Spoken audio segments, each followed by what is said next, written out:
नमस्कार बंधुओं, आप सभी का मेरे YouTube चैनल मायरा बॉयज़ में हार्दिक स्वागत है। बंधुओं, आप सभी को शिवरात्रि की हार्दिक शुभकामनाएं। भक्तजनों, आज की इस वीडियो में हम आपके लिए श्रावण मास की शिवरात्रि व्रत कथा लेकर आए हैं, जिससे शिवजी दूर करेंगे सभी के कष्ट। सावन शिवरात्रि का व्रत सावन महीने की कृष्ण पक्ष की चतुर्दशी तिथि को मनाया जाता है। कहा जाता है कि इस दिन भगवान शिव की व्रत कथा का पाठ करके व्यक्ति के सभी कष्ट दूर होते हैं। सावन में शिवरात्रि का व्रत शुक्रवार यानी 2 अगस्त 2024 को रखा जाएगा। इस व्रत को करने से मनुष्य जीवन के सभी दुख दूर हो जाते हैं और भगवान शिव की विशेष कृपा प्राप्त होती है। इस दिन भगवान शिव जी की विधि विधान पूजा करने के बाद श्रावण शिवरात्रि की व्रत कथा अवश्य सुननी या पढ़नी चाहिए। तो आइए सावन शिवरात्रि की व्रत कथा श्रवण करेंगे। उससे पहले आप सभी से मेरा अनुरोध है, हमारे चैनल पे श्रावण मास महात्म्य कथा सुनाई जा रही है, तो आप उन वीडियोस को ध्यानपूर्वक सुनें। और यदि आपने अभी तक मेरे चैनल को सब्सक्राइब नहीं किया है तो सब्सक्राइब करें, ताकि आने वाली वीडियोस का नोटिफिकेशन सबसे पहले आपको प्राप्त हो सके। तो चलिए सुनते हैं सावन शिवरात्रि की व्रत कथा।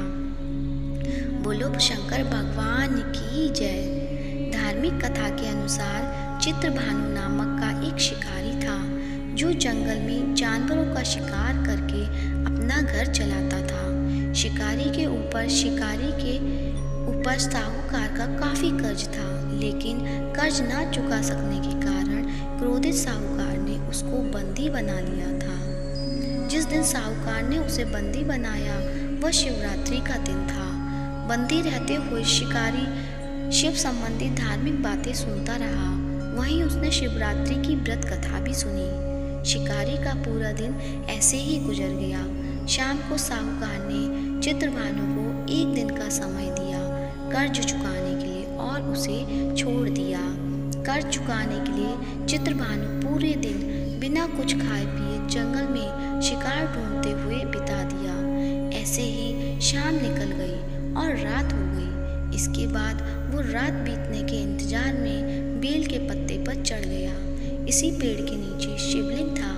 बिना जाने शिकारी बेल पत्र तोड़कर नीचे की तरफ गिरा रहा था, जो कि संयोगवश शिवलिंग पर गिर रहे थे। इससे उसका व्रत पूरा हो गया। शिकारी की तलाश में घूमते हुए चित्रभानु को तालाब के किनारे एक गर्विणी हिरनी दिखाई दी, जो पानी पीने के लिए आई थी। उसका शिकार करने के लिए उसने धनुष बाण निकाला। उस हिरनी ने चित्रभानु को देख लिया।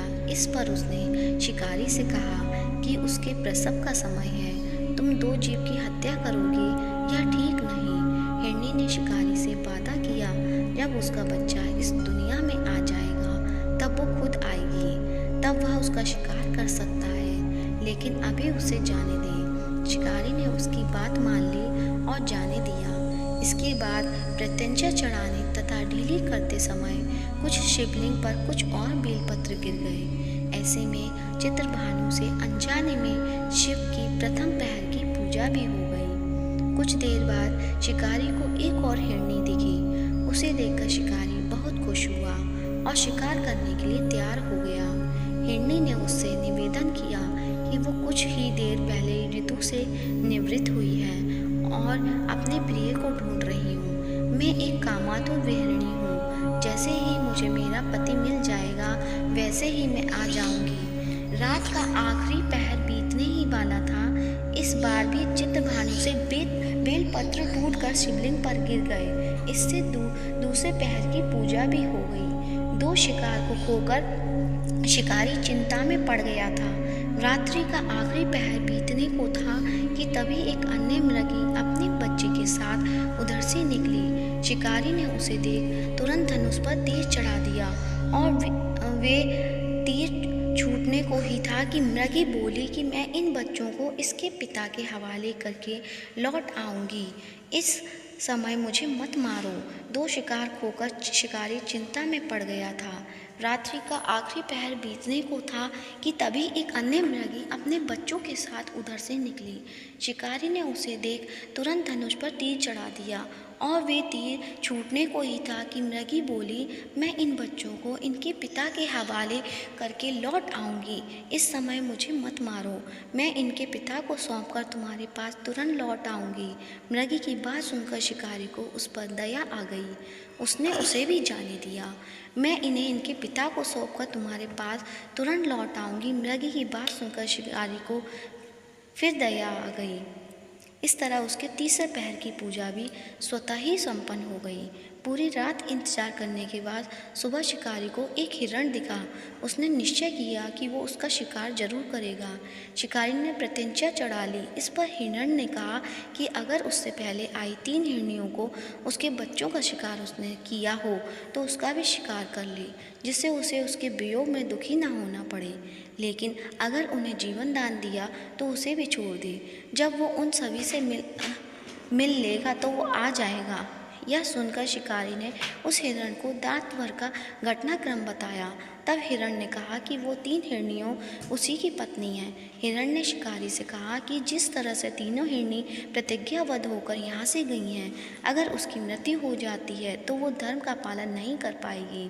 हिरण ने कहा कि जिस तरह उसने विश्वास कर हिरनियों को जाने दिया, उसी तरह से उसे भी जाने दे।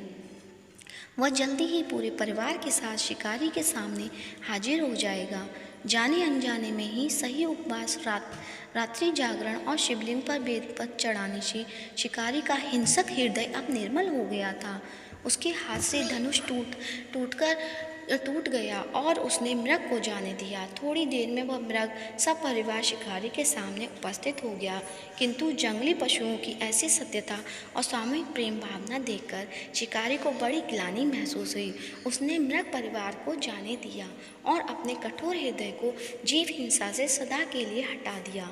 शिकारी के ऐसा करने पर भगवान शंकर ने प्रसन्न होकर उसे अपने दर्शन दिए और उसके सुख समृद्धि का वरदान देकर गो नाम प्रदान किया। बोलो शंकर भगवान की जय। आशा करती हूँ दोस्तों आपको कथा अच्छी लगी है होगी। कथा अच्छी लगी है तो कमेंट बॉक्स में ओम नमः शिवाय, हर हर महादेव अवश्य लिखें और इस वीडियो को ज़्यादा से ज़्यादा शेयर करें। धन्यवाद।